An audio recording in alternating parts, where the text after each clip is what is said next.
31. La triple concupiscencia altera la significación esponsal del cuerpo.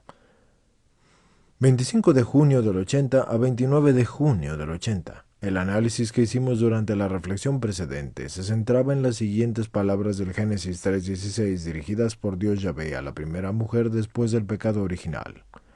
Buscarás con ardor a tu marido, que te dominará. Génesis 3:16. Llegamos a la conclusión de que estas palabras contienen una aclaración adecuada y una interpretación profunda de la vergüenza originaria en el Génesis 3:7, que ha venido a ser parte del hombre y de la mujer junto con la concupiscencia. La explicación de esta vergüenza no se busca en el cuerpo mismo, en la sexualidad somática de ambos, sino que se remonta a las transformaciones más profundas sufridas por el espíritu humano. Precisamente este espíritu es particularmente consciente de lo insaciable que es de la mujer. Y esta conciencia, por decirlo así, culpa al cuerpo de ello. Le quita la sencillez y la pureza del significado unido a la inocencia originaria del ser humano. Con relación a esta conciencia, la vergüenza es una experiencia secundaria. Si por un lado revela el momento de la concupiscencia, al mismo tiempo puede prevenir de las consecuencias del triple componente de la concupiscencia, y se puede incluso decir que el hombre y la mujer a través de la vergüenza permanecen casi en el estado de la inocencia originaria. En efecto, continuamente toman conciencia del significado esponsalicio del cuerpo y tienden a protegerlo, por así decir, de la concupiscencia, tal como si trataran de mantener el valor de la comunión, o sea, de la unión de las personas en la unidad del cuerpo. El Génesis 2:24 habla con discreción pero también con claridad de la unión de los cuerpos en el sentido de la auténtica unión de las personas. El hombre se unirá a su mujer y vendrán a ser los dos una sola carne, y del contexto resulta que esta unión proviene de una opción, dado que el hombre abandona al padre y a la madre para unirse a su mujer. Semejante unión de las personas comporta que vengan a ser una sola carne, partiendo así de esta expresión sacramental que corresponde a la comunión de las personas, del hombre y de la mujer en su originaria llamada a la unión conyugal. Podemos comprender mejor el mensaje propio del Génesis 3:16, y esto es que podemos establecer y cómo reconstruir en qué consiste el desequilibrio y más aún la peculiar deformación de la relación originaria interpersonal de comunión a la que la aluden las palabras, que son sacramentales y son del Génesis 2:24. Se puede decir, pues, profundizando en el Génesis 3:16, que mientras por una parte el cuerpo constituido en la unidad del sujeto personal no cesa de estimular los deseos de la unión personal, precisamente a causa de la masculinidad y feminidad, buscarás con ardor a tu marido. Por otra parte, y al mismo tiempo, la concupiscencia dirige a su modo estos deseos, y esto lo confirma la expresión «él te dominará». Pero la concupiscencia de la carne dirige estos deseos hacia las satisfacciones del cuerpo, frecuentemente al precio de una auténtica y plena comunión de las personas. En este sentido, se debería prestar atención a la manera en que se distribuyen las acentuaciones semánticas en los versículos del Génesis 3. Efectivamente, aun estando esparcidas, revelan la coherencia interna, y el hombre es aquel que parece sentir la vergüenza del propio cuerpo con intensidad particular. Temeroso porque estaba desnudo, me escondí. Génesis 3:10. Estas palabras ponen de relieve el carácter realmente metafísico de la vergüenza, y al mismo tiempo el hombre es aquel para quien la vergüenza, unida a la concupiscencia, se convertirá en un impulso para dominar a la mujer. Él te dominará. A continuación, la experiencia de este dominio se manifiesta más directamente en la mujer como el deseo insaciable de una unión diversa. Desde el momento en que el hombre la domina, a la comunión de las personas hecha de la plena unidad espiritual de los dos sujetos que se donan recíprocamente, sucede una diversa relación mutua, y esto es una relación de posesión del otro a modo de un objeto del propio deseo. Si este impulso prevalece por parte del hombre, los instintos que la mujer dirige hacia él, según la expresión del Génesis 3:16, pueden asumir y asumen un carácter análogo, y acaso a veces previenen el deseo del hombre o tienden incluso a suscitarlo y a darle impulso.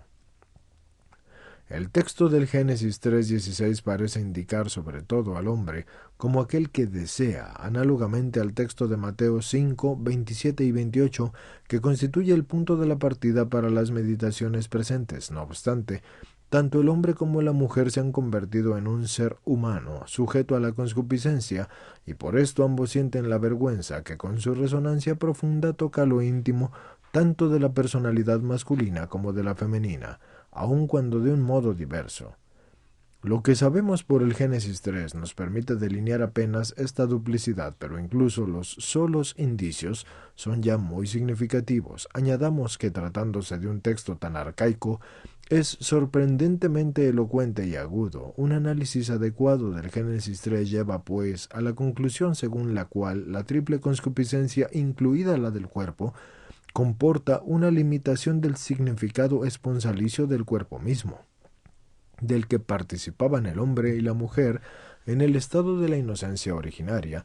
Cuando hablamos del significado del cuerpo, ante todo hacemos la referencia a la plena conciencia del ser humano, pero incluimos también toda la experiencia efectiva del cuerpo en su masculinidad y femineidad, y en todo caso la predisposición constante a esta experiencia. El significado del cuerpo no es sólo algo conceptual. Sobre esto ya hemos llamado suficientemente la atención en los análisis precedentes. El significado del cuerpo es a un tiempo lo que determina la actitud, es el modo de vivir el cuerpo. Es la medida que el hombre interior, es decir, ese corazón al que se refiere Cristo en el Sermón de la Montaña, aplica al cuerpo humano con relación a su masculinidad y femineidad. Y por lo tanto es con relación a su sexualidad. Ese significado no modifica la realidad en sí misma, lo que el cuerpo humano es y no cesa de ser en la sexualidad que le es propia, independientemente de los estados de nuestra conciencia y de nuestras experiencias. Sin embargo, este significado puramente objetivo del cuerpo y del sexo fuera del sistema de las reales y concretas relaciones interpersonales entre el hombre y la mujer es en cierto sentido anhistórico. Y en cambio, nosotros, en el presente análisis, de acuerdo con las fuentes bíblicas, tenemos siempre en cuenta la historicidad del hombre, también por el hecho de que partimos de su prehistoria teológica, y se trata aquí obviamente de una dimensión interior que escapa a los criterios externos de la historicidad, pero que, sin embargo, puede ser considerada como histórica, y más aún, está precisamente en la base de todos los hechos que constituyen la historia del hombre y también la historia del pecado y de la salvación, y así revelan la profundidad y la raíz misma de su historicidad.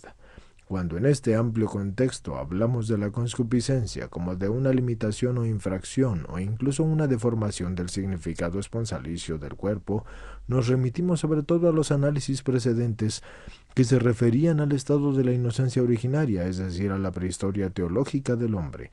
Al mismo tiempo tenemos presente la medida que el hombre histórico con su corazón aplica al propio cuerpo respecto a la sexualidad masculina y femenina, y esta medida no es algo exclusivamente conceptual, es lo que determina las actitudes y decide en general el modo de vivir el cuerpo.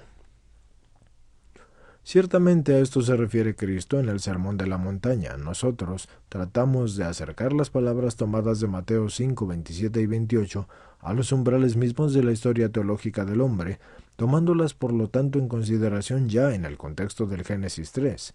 La concupiscencia, como limitación e infracción, o incluso como deformación del significado esponsalicio del cuerpo, puede verificarse de manera particularmente clara, a pesar de la concisión del relato bíblico, en los dos progenitores que son Adán y Eva, y gracias a ellos hemos podido encontrar el significado esponsalicio del cuerpo y descubrir en qué consiste y cómo y qué medida tiene del corazón humano que es capaz de plasmar la forma originaria de la comunión de las personas.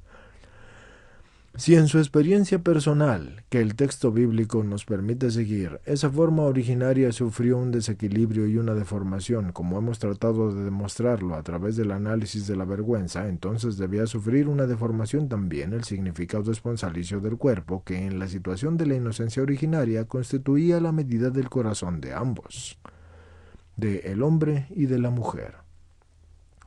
Si llegamos a reconstruir en qué consiste esa deformación, vamos a tener también la respuesta a nuestra pregunta, y esto es, ¿en qué consiste la concupiscencia de la carne y qué es lo que constituye su nota específica y teológica y a la vez antropológica? Parece que una respuesta teológica y antropológicamente adecuada e importante para lo que concierne al significado de las palabras de Cristo en el Sermón de la Montaña en Mateo 5, 27 y 28 puede sacarse ya del contexto del Génesis 3 y de todo el relato yajibista que anteriormente nos ha permitido aclarar el significado esponsalicio del cuerpo humano.